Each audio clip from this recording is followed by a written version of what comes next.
You may be the only person still praying for someone today, and you may not even know it. Not as a possibility, as a fact. Somewhere right now, in a state the church calls purgatory, in a place that is real and active and populated by souls who once walked this earth just as you do, there is someone who was once surrounded by the prayers of people who loved them. People who lit candles. People who said their name at Mass on a Sunday. People who counted rosary beads late at night and thought of them by name. And as the years have passed, as those people themselves have died or drifted or been swallowed by the weight of the living world, the prayers have grown thin and then quiet, and that soul is still there. I have been a priest for over 40 years. I have presided at funerals, offered masses for the dead in empty churches the week after a burial, sat with families while the grief was still raw enough to feel like a wound. And I have come to believe something I want to say plainly today, because I do not think it is said plainly enough. Not from pulpits, not in most conversations about death and prayer and what comes after. Prayer for the dead is not a formality. It is not a ritual we perform to feel better about a loss, to close a chapter, to give our grief somewhere to go. It is a real act with real consequences for a real soul. A soul who is waiting. A soul who is, and I want to explain what I mean by this very carefully, depending on it in a way that should change how we hold a rosary in our hands at night. I'm Father David. 41 years in the priesthood have taken me into the territory most people spend their lives avoiding. The bedside, the graveside, the long conversation in a rectory after everything has fallen apart. And what I have encountered in those places has not made prayer feel like a smaller thing. It has made it feel larger, more urgent, more personal than I ever imagined when I was a young man in seminary. Now, I want to tell you about a woman named Grace. She came to see me about 6 years ago, a Tuesday in October, I believe, because the light through the window behind her was that particular autumn gray that sits heavy. Her mother had died the previous spring, and the family had gathered the way families do. 3 days of rosaries, the funeral mass, cousins in from other states, food on every surface, photographs, candles. The whole parish, it seemed, had descended, and for those 3 days, her mother was prayed for constantly, held up by name before God by dozens of people who had loved her. And then life continued. The cousins went home. The prayer cards went into drawers. The candle at Grace's home altar burned down and wasn't replaced. She meant to replace it, she just kept forgetting. Her brother had a health scare. Her daughter had a baby. By October, when Grace sat across from me in that chair, she realized something she didn't quite know how to say. She paused for a long moment, and then she said it. "Father, I don't think I've prayed for my mother in months. I don't know when it stopped. It just stopped." She was not a careless woman. She was not an indifferent Catholic. She was a woman who had been caught in the full momentum of a living life, pulled in every direction by the needs of the living. And without ever deciding to, without a moment she could point to, she had let the prayers for her mother go quiet. And what she didn't know, what I want you to understand today with everything I have, is what that silence means from the other side. What a soul in purgatory actually experiences when the prayers that were once being said for them simply stop arriving. That is what I want to tell you about.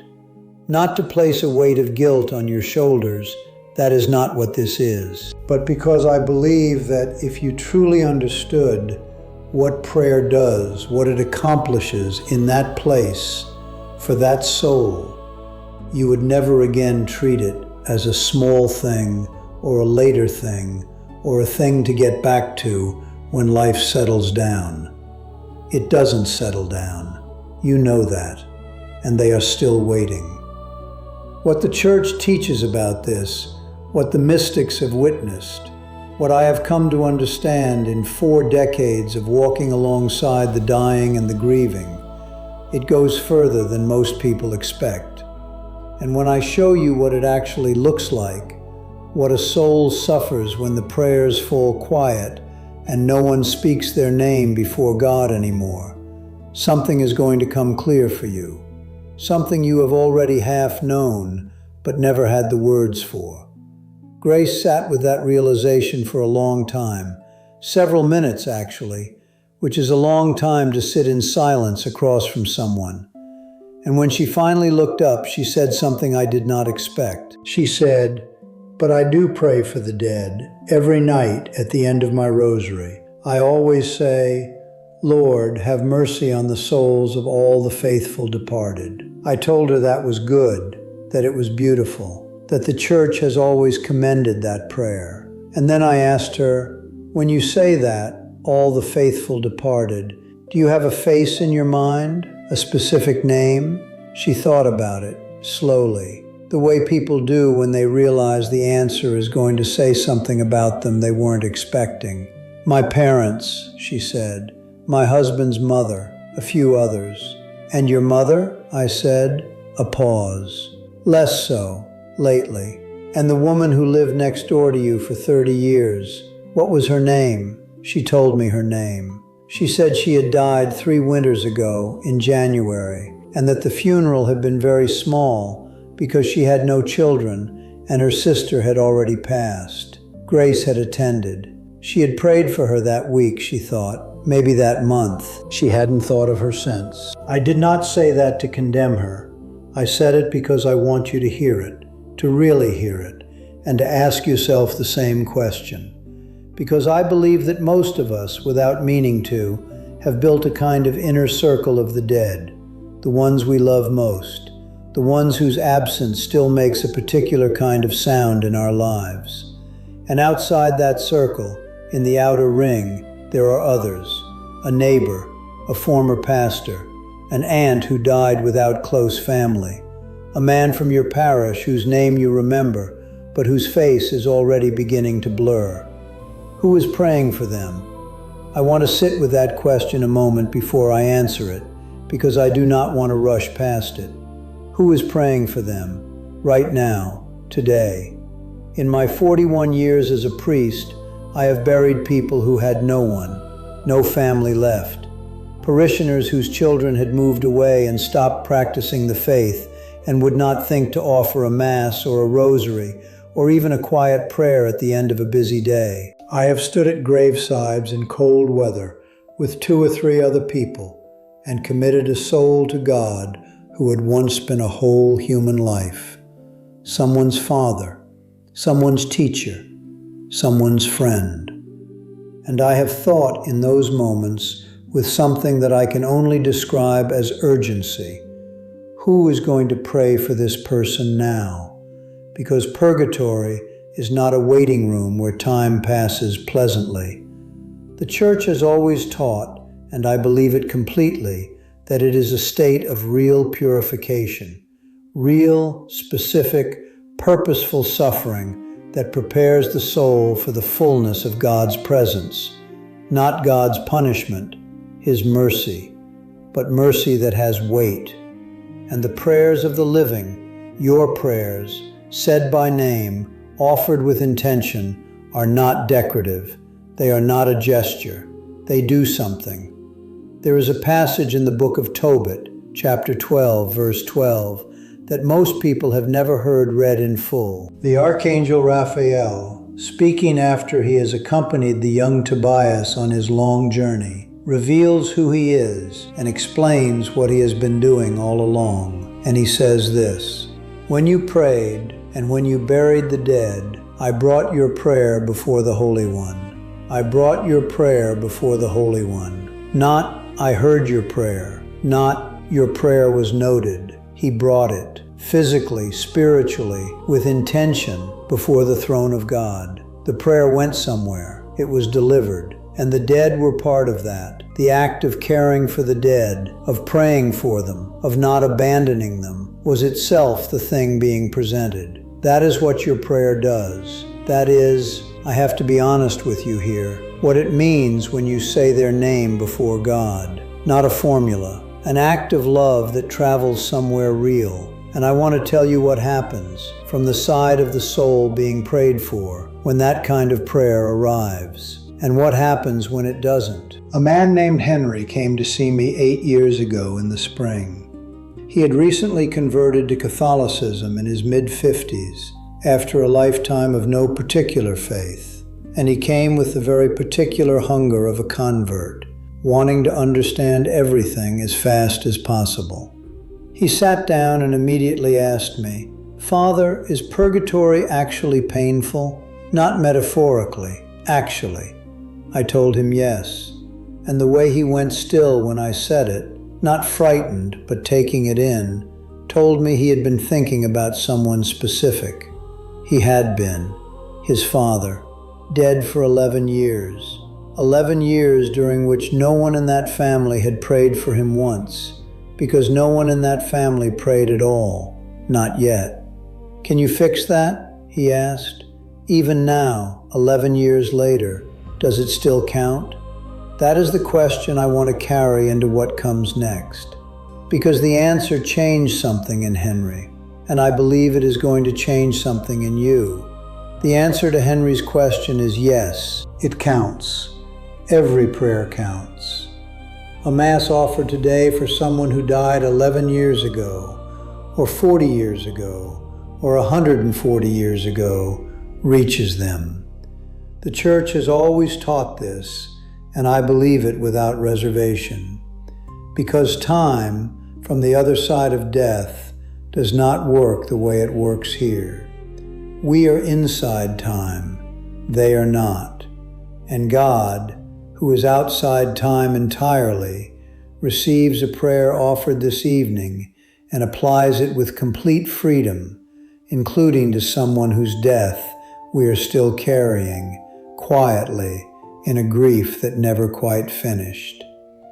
Henry sat with that for a long moment. Then he said, "I need to go to confession, and then I need to offer a Mass."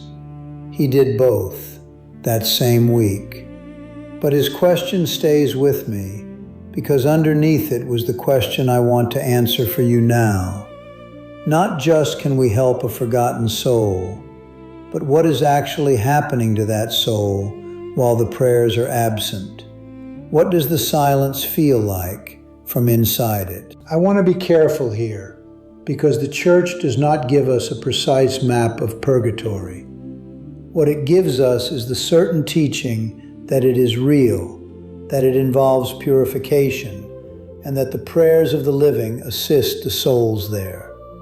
The details, the texture of the experience, come to us through the mystics, through men and women whom the Church has recognized as trustworthy witnesses to realities most of us cannot see. One of those witnesses was Saint Bridget of Sweden. She lived in the 14th century, a wife, a mother, and eventually a mystic of extraordinary clarity, whose visions were examined carefully by the Church and found reliable.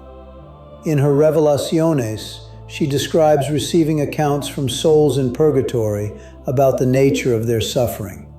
And one of the things that comes through those accounts again and again is this: the souls are not in darkness. They are not abandoned. God's love is not absent from them. That is essential to understand, because purgatory is not a place God has turned away from. It is a place He is actively present in, working a purification that is itself an act of love. But the soul in purgatory is separated from the fullness of God's presence, which it now desires with an intensity it never had while living. and it is separated from the community of the living, from the communion of saints in the active, participatory sense. It cannot offer its own prayers in the same way. It cannot merit. The time for meriting is over. What remains is the purification, the waiting, the longing. And the prayers of the living, your prayers, are not simply comfort to that soul. They are, in the most literal sense the Church can describe, assistance. They accelerate what the soul cannot accelerate on its own. They are, and St. Paul touches this in the letter to the Romans, chapter 8, verse 26, speaking about the Spirit interceding for us in ways beyond words, a participation in the intercession that God Himself is already making. Your prayer joins something already in motion. It adds its weight to it. When those prayers are absent, when the years have passed and the rosaries said for a particular soul have stopped, and no Mass has been offered and no candle lit, the purification continues. God does not abandon the soul, but that assistance, that accompaniment, that form of love that can only come from the living, it is gone. And the soul waits, longer than it might have, in a silence it cannot break on its own. That is the suffering of the forgotten soul. Not that God has left, but that the people who loved them on earth have, without knowing it, left them to finish this alone. St. Bridget described it once, and this image has never left me, not in 30 years of sitting with it, as the difference between crossing a river with someone holding your hand and crossing it alone. You reach the other shore either way, but one way is slower and harder, and the crossing costs more. Your prayer is the hand. I want to tell you one more thing, something I have never heard discussed clearly enough, and that I consider one of the most consoling truths I know. In Tobit 12, Raphael says he brought the prayer before the Holy One. That word before, in the original sense, means into the presence of. He carried it into the throne room. He presented it. Your prayer is not sent upward and dissolved into the general atmosphere of grace. It goes somewhere. It is presented, by name, for a specific soul. And God, who knows that soul completely, applies what is needed with perfect precision. Which means that the woman who died 3 winters ago with no children and a small funeral and a sister already gone, if you say her name tonight, at the end of your rosary, before you turn out the light, that prayer will reach her, specifically, tonight. And if no one else has said her name in 3 years, then tonight yours will be the first voice that has spoken for her in a long time. That is not a small thing. That is, I do not know exactly how to say this, so I will just say it plainly. One of the most important things you could do with the next 60 seconds of your life. Grace came back to see me about 3 months after that October afternoon. She sat down in the same chair, same coat, same hands folded in her lap, and I could tell before she said a word that something had changed. Not dramatically, but the way a room feels different when a window has been opened. Something was moving that wasn't moving before. She had gone home that day and written the names down, all of them, not just her mother-in-law, the neighbor, a woman from her childhood parish who had died the previous year with no one present, a priest who had served her community for 22 years and had been dead for 17, whom she realized with some surprise she had never once prayed for specifically by name. She put the list inside her prayer book, and she began going through it. 1 name a night, sometimes 2. She said some nights it felt like speaking into emptiness. I told her that is what prayer often feels like from this side, and that it has never once meant the prayer wasn't reaching. Then she said something quietly, looking down at her hands. I think about that woman from next door now, differently, like she's still present somehow, like saying her name brought her back into the room. Yes, that is exactly what it does. The communion of saints is not a completed archive. It is not a list that closes when the last person who knew someone dies. It is a living bond, one that prayer actively maintains, that runs clean through the wall of death in both directions. When you say a forgotten name before God, you are not performing a ritual. You are reaching through that wall and doing something only the living can do for someone who can no longer do it for themselves. I have sat with that truth for 40 years, and it still catches me sometimes. The way the ordinary, a woman in a chair, a name said quietly in the dark, can carry so much weight. I want to say something to you directly now, because this is the part that matters most. You came here today with something already in you, a sense, maybe only half formed, that there were souls you had been meaning to pray for and hadn't. Names that had drifted to the edges, people whose deaths were real to you once and have since gone quiet. That feeling is not guilt. I want you to hear that clearly. It is not accusation. I believe it is, and I have believed this for a very long time, a form of grace, a prompting from the communion itself, reaching back toward you, reminding you that the bond is not broken, that it is never too late, and that what you do tonight in the quiet of your room has consequences that reach further than you can see from here. So go home and write the names down, all of them, as far back as your memory reaches, the ones at the center and the ones at the edges, the priest who gave you your first communion, the woman who sat 3 pews ahead of you for 15 years and died before you thought to learn her last name. Put the list somewhere you'll find it and go through it, slowly, by name, as often as you can, because somewhere, in a purification that will end and a fullness that is waiting, a soul is going to feel, perhaps for the first time in a very long time, that someone on earth has not forgotten them, that someone spoke their name before God tonight, with intention, with love. That someone is you. If this is the kind of truth you want to keep hearing, stay close. I come here every week with what 41 years have given me to share, the things that matter most, in the hours that matter most. And I am always more glad than I can say that you are here.